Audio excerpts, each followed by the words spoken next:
So what is the result of the exam or test? Basically, that is valid. How about reliability? What is your reliability? Here, consistent result, no? Confidence, for example, for physical exam. Okay, lumabas sa exam mo is negative on negative of any defect, Then, after a year, after a month, or day, ganun pa rin lumalabas negative and negative. So that is reliable. No? The exam is reliable. Okay? So ganun din sa exam. Karami kang pumapasa, that's the result. And of course, you are reliable.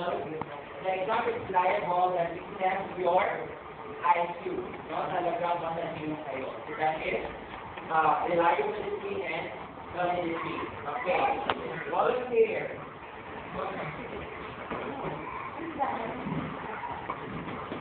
Go, Zara, go, Zara, go.